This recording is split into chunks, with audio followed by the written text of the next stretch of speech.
and welcome to Pre-Game Huddle. I'm Bob Faulkner, and I run the National Changeling The Lost Chronicle for Hours of Darkness.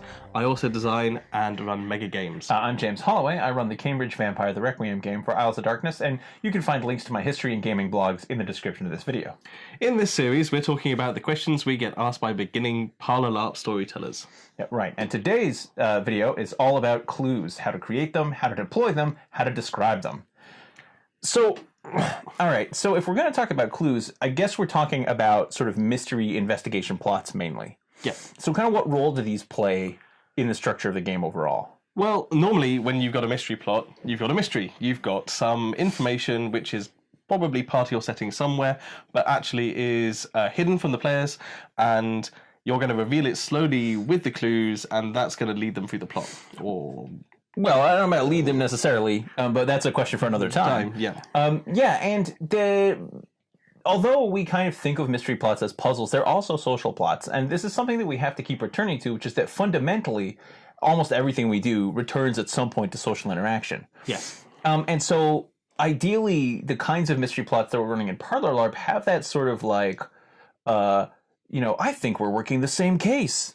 Element where different people find themselves poking at an aspect of the setting kind of from different directions. Yes. Yeah. And hopefully what that does is it encourages interaction between characters, maybe who wouldn't necessarily always interact, but benefit in some way from that interaction. And so therefore they're kind of motivated to do it again. Yeah. I think that's correct. Like, especially if the prop is like, if it's a prop clue, they can bring it back into the room, everybody can look at it, everybody can come around and, like poke it or use their powers on it, and then there can be a long discussion. If it's a controversial clue, then it can raise questions in like your social spaces about whether this clue is important on a moral or practical level. Yeah, absolutely. And one of the nice things about these kinds of things is that they provide the satisfaction of kind of puzzle solving. I mean, people like to be clever. They like to solve puzzles. They like to answer difficult questions and feel like they've done something, that they've had an achievement.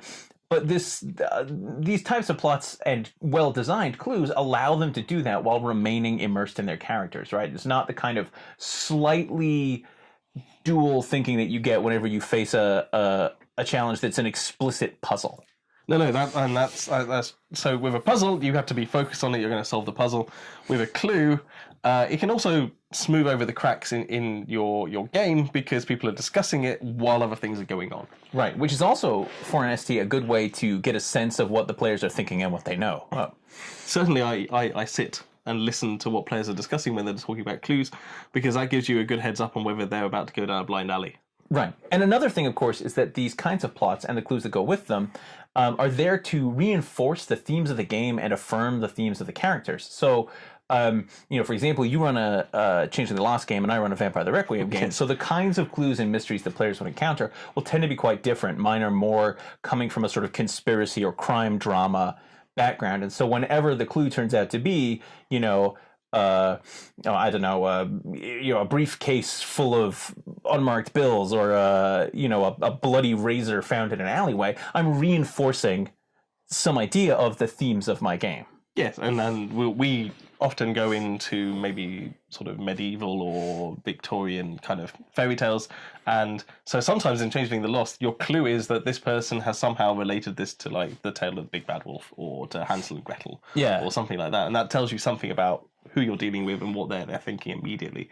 Right. So it's not even just a question of coming up with sort of what the information would really be in the world, but of doing that in a way that reinforces the atmosphere that you're trying to create. So we're running a mystery plot. The player's trying to find out who shot Harry Scott. Yeah. But so what are the sort of types of clues that they might encounter? I think we'll start with kind of the basic mystery plot stuff and then look at things that are specific to the types of games we run. Yep. So it depends where we are. So you set out the location. It's a bit like when we were talking about combat, where you've created this environment in which the clues exist. Often they're descriptive. Sometimes we do actually set up rooms and people can go and explore the space. Uh-huh. But again, we're going to come back to theme. And so if it's a crime scene, where is the crime scene? And then because you're looking for like bloody weapons or expended cartridges, and my guys are looking for fairy dust that's been left on a doorknob. Yeah. Or Well, we could also be talking about a kind of broader virtual space where, you know, the set of potential locations or characters that might have clues, right? So we could say things like, oh, well, you know, we want to go talk to Jimmy the Shoeshine Boy. He knows. He knows what goes down in this neighborhood, right? So yeah, we have, as you say, crime scene stuff. So, you know, fingerprints, shell casings, that thing where you rub the notepad, which totally doesn't work in real life, but always works in fiction. Yeah, works on TV. Or kind of like, you know, the one side of a set of correspondence. You know, the faint whiff of a particular perfume.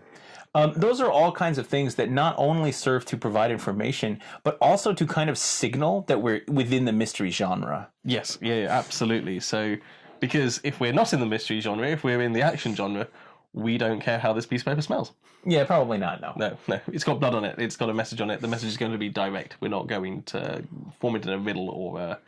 you know, unless we're dealing with like a manhunt for the Zodiac killer or something like that. Yeah, and in a more action-focused game, those kinds of same things might appear, but they would tend to prompt player action instead of kind of player reflection. Yep. So you're supposed to take this thing and go, well, here I have a piece of information, but now what can I infer from it that then allows me to go and find the next piece of information? Where ultimately, once I have all those pieces of the puzzle, I can put them together to reveal the mystery, to find out, you know, what are the 39 steps or whatever it is. Yeah, so yeah, like going back to Sherlock Holmes, he often talks about the art of deduction, but really what he's doing is the art of inference. He takes a series of things and he puts them together and infers from that, you know, the suspect that he needs to go and talk to.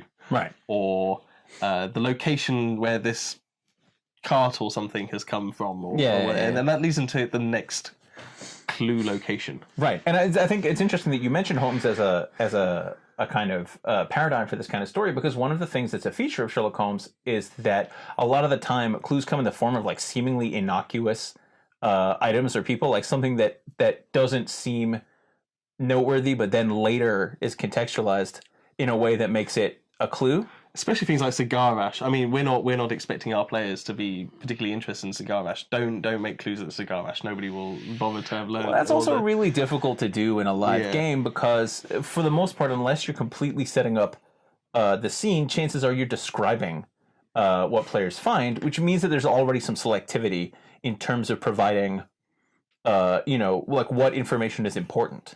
Yeah. And I think that'll come on something later we're going to talk about, which is if you walk into a murder scene, then just tell the person how this person appears to have been murdered. Yeah, I mean, you should see the things that you will immediately strike their eye, like this person's has bullet holes in them. Oh yeah, you don't do that thing where people are like, oh, describe the carpet, and they describe the drapes, and they describe the bookshelves, and then like, oh, and there's a body on the floor. Yeah. Get into the affordances in the room, the things that they're going to be interested in when they are, and then if they want to dig deeper, then let them dig deeper. Yeah.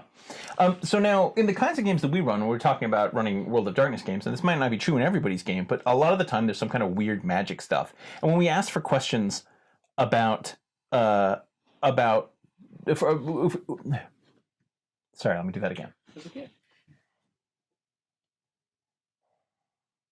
So when you're running the kind of games that we run, and that's sort of World of Darkness, modern horror games, a lot of the time there's going to be some kind of weird magic stuff. And when we asked for questions for this video, one of the ones that we received was, you know, how do you deal with player character powers that could conceivably give them a lot of information? So there's not normally a problem in our genres. I mean, we know what the tools are in our genres, but if you're talking about, say Maze the Awakening, that's a big problem. That you have characters who can sort of literally like look back in time, or, you know, read people's minds. Infer all the connections from this object to all other objects it's ever been related to. Right. And so to deal with something like that, ultimately what you have to do is change the focus of the question to action, right? Yep. So instead of it being like, you know, oh, well, who shot Harry Scott? Like, oh, well, I have cast the bones, and the answer is, you know, is his wife shot Harry Scott. But the question now becomes, well, okay, but what are you going to do about it? Like, what is the appropriate response to this fact? Information telling you. Yeah. And you can do the same thing on a lesser scale, I think, in games like Requiem and Changeling, where player characters have powers that can get them a lot of information, but there isn't necessarily the same thing as knowing the answer to a question. So, for example, if we're trying to find out who shot Harry Scott, and I go and I use Auspex 3, the Spirit's Touch, which gives me kind of a vision relating to an object that I touch, and I do that to Harry Scott's body, oh, well, I see, okay, well, the man in the red suit shot Harry Scott, But all this does is add a new question. Okay, the man in the red suit shot Harry Scott, but who is the man in the red suit? Yes, it doesn't give them a fact, it just gives them a different clue. Yeah, right. So to use those kinds of things to deliver clues, not to circumvent the clue gathering process. Now, I mean, that's not to say that you need to run interference against players creatively using their abilities to solve the problems. Absolutely I mean, not. That's a big no-no.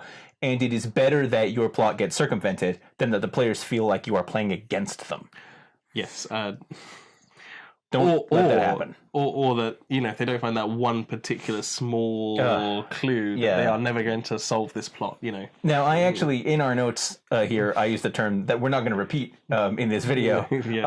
But yeah, don't become very fixated on the idea of players finding that one particular thing, right? Always have multiple ways to bring a given piece of information to the players. I guess this kind of brings us to our next topic, which is sort of what to avoid. Yeah, and that's the first one. So if you narrow down your plot to the point where you have to find a particular clue or understand it to a degree to allow the plot to progress, then you can almost predict immediately that the players are going to invent their own red herring, or that they are going to misinterpret the clue, or just ignore it or skip it, and then you as the ST will be sat there frustrated because why aren't they getting it? Yeah. Right, and they've just missed something because they're dealing they don't have your perspective. You can see what the picture of the jigsaw looks like to begin with. It's an advantage that they don't have. So they may miss things that seem obvious to you, which is another question that we got, and we'll talk about that in a sec.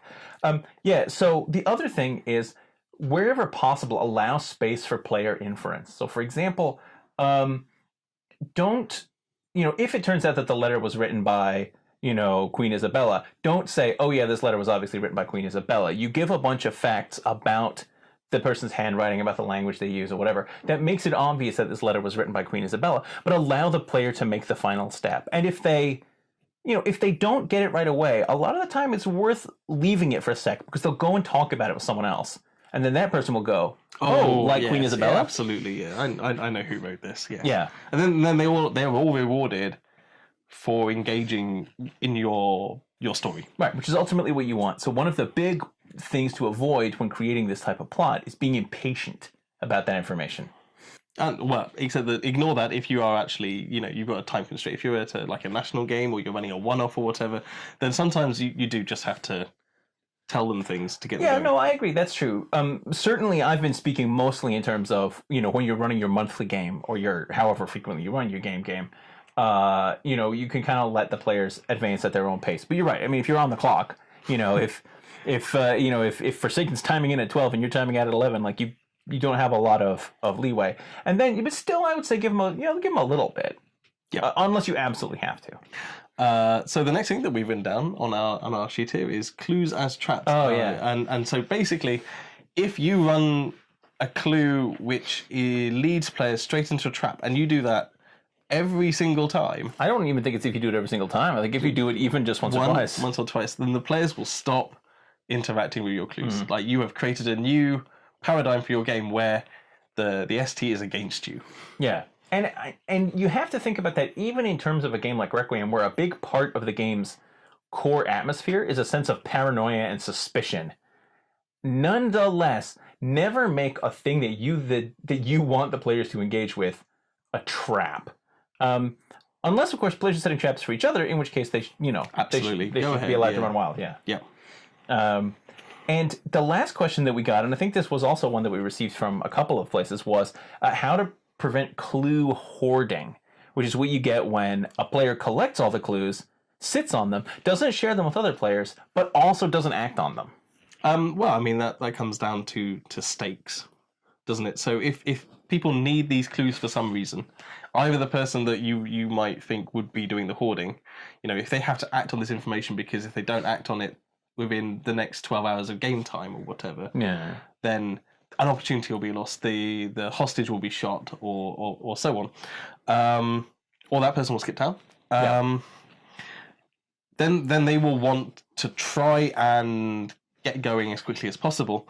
They can do this accidentally, actually, the clue hoarding. They can just pick things up, put them in their pocket, and forget they've got them. Yeah. There's not much you can do about that one, apart from make sure that your clues can come in from a variety of different directions. Right. I mean, I think if you have a piece of information that you really feel needs to get into the game, it's just part of your scenario design has to be, I'm going to make this available in a number of different ways. Even if you don't deploy them all at the same time, you have to be able to do that. Yeah. And I guess the other thing would be, like you say, just to emphasize the stakes, make it obvious that there is a reason, because typically a clue hoarder is either someone who doesn't have an engagement in that plot or who is, who has a very cautious attitude. Like they just they haven't put it all together and they just want to see what the next thing is. So if the situation is stakes, even if they're not personal stakes, then somebody else in the room might want to buy that information. Yeah. Or will owe them a favor or something. So it can be a political tool as well. No, absolutely. And that's very important in particular in games like Requiem, which don't have a strong culture of PC cooperation. Okay. Like intentionally. Yeah. So next we're going to talk about best practice. Right. And so one of the questions that we received was, what do you do when your players miss a clue? And I think we've kind of covered that so far. Make sure there are more clues. Make sure that each clue could... A good practice is to make sure that a clue can be vaguely understood by anybody that's looking at it, even if they don't get the deeper meaning or quite associate, get the inference. Right. So everybody might know that Harry Scott was shot by the man in the red suit, but only some of the players have the lore necessary to know who the man in the red suit is. Yes, absolutely. And don't build the bottlenecks in the first place where players missing a clue will cause you to have those problems. Right. Yeah. This is the answer to some of the questions that we received was, how do I get here? Well, I wouldn't start from there. No, exactly. Yeah. So, what do you do when players miss the clue that's vital to the progression of the story? Oh, I don't have one of those. One of the questions we got was what happens when the clue misses the player that's vital to the story. Right. Yeah. And again, don't do that. Don't do that. Don't never design something. Like if you design something which absolutely requires one player to be in a particular scene or it just won't work, fate will decree that person will not turn up. Ditto powers. Like if your plot will not move forward until somebody spirit touches that item, then everyone who has spirit touch will have a cold that day. Yeah, and then by next month they'll have forgotten. Yeah. Oh yeah, that happens a lot. Summarize at the beginning of games for people who are like, I guess that comes down to another thing, which is know your players. You should know who are the ones who have good memories for that kind of thing. Who are the ones that might need a little bit of a reminder. Who are the ones that like really want to engage in the mystery solving and who just don't want to look dumb in front of everybody else. There's a lot of that kind of thing.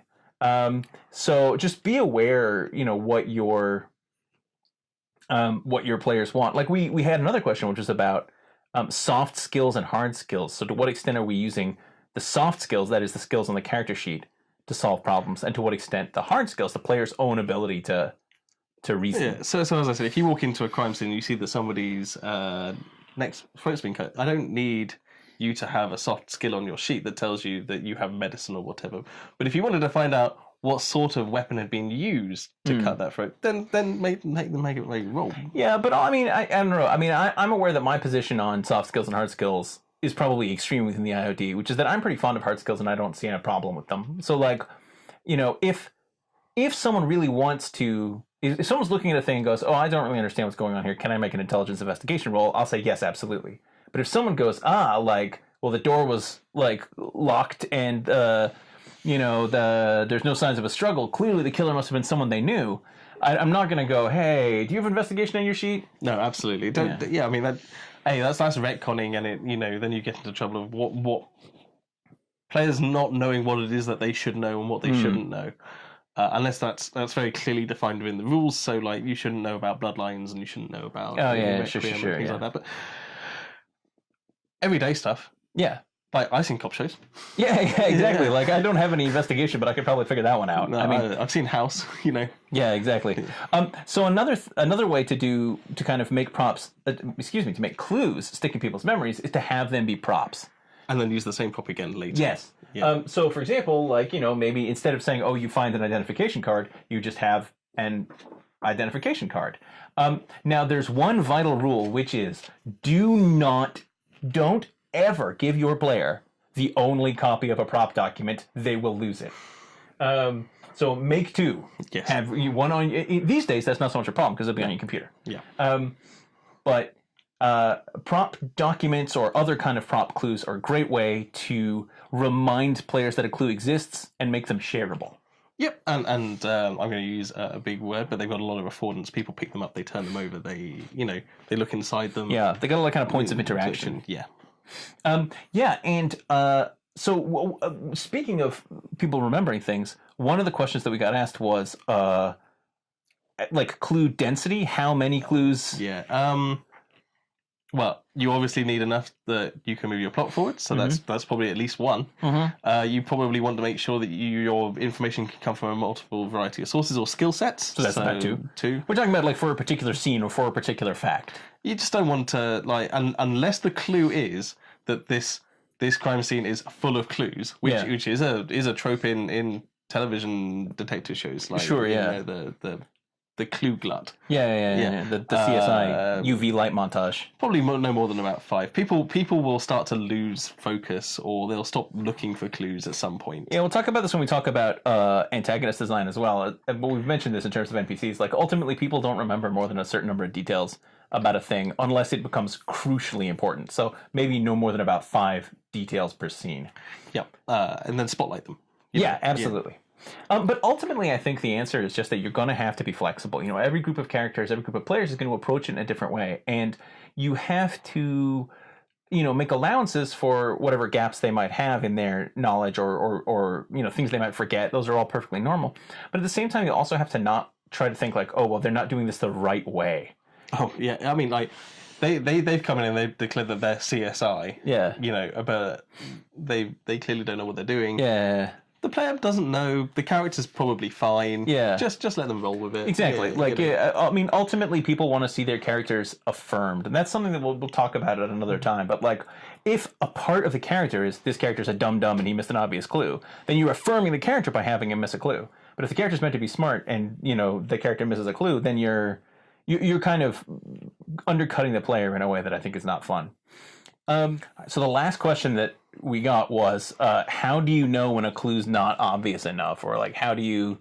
Oh yeah, so you've put a clue in, you've put a lot of effort into it, and it's subtle because you want to make sure that the players who have the skills and the knowledge, and those are very hard skills, or soft skills if they ask for you to have the role, will be the ones who find it. And again, that comes back to reaffirming their character, but they're oblivious to it. Yeah, and this is a particular weakness of mine. Like, I'm well known for doing this, for making clues that are so kind of, that they're so, like, that require you to remember something from a long time ago, or that require you to, remember a particular NPC's name, or that know a certain piece of real-world trivia. This is a kind of a failing of mine.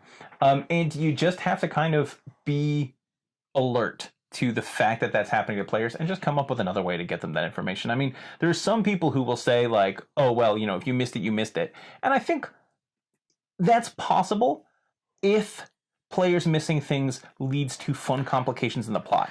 And these subtle clues, maybe the subtle clue completely changes the nature of what you've seen, obviously. But that should be, the cherry on the icing, the gravy. Don't rely on it. Well, one of those things that we keep returning to is this idea that clues should have sort of layers of meaning. And so hopefully you'll have an obvious clue, which then has additional layers of subtle meaning. And if they get the additional layers, then that's good for them. They get some bonus. But if not, it doesn't amount to nothing. Oh, which makes me think that we've actually forgotten something, which is when do you start giving clues when they can't solve a clue, and I think we'll come back to that when we talk about puzzles. Yeah, I mean, ultimately, before they start looking annoyed. Yes. Because once they're annoyed, they won't appreciate it if you do it anyway. No. Yeah. All right, so that's it for clues. I realized there was a lot, but it's a big subject. Now, we're going to go on to an even bigger subject next week, though, I think. That's true, yeah. We're going to talk about plot. And what it is, how to structure it. But in the meantime, we're also going to do a quick, short bonus episode about a special case of clues, which is riddles and puzzles. Yep. So join us for those, and thank you for watching. Thank you.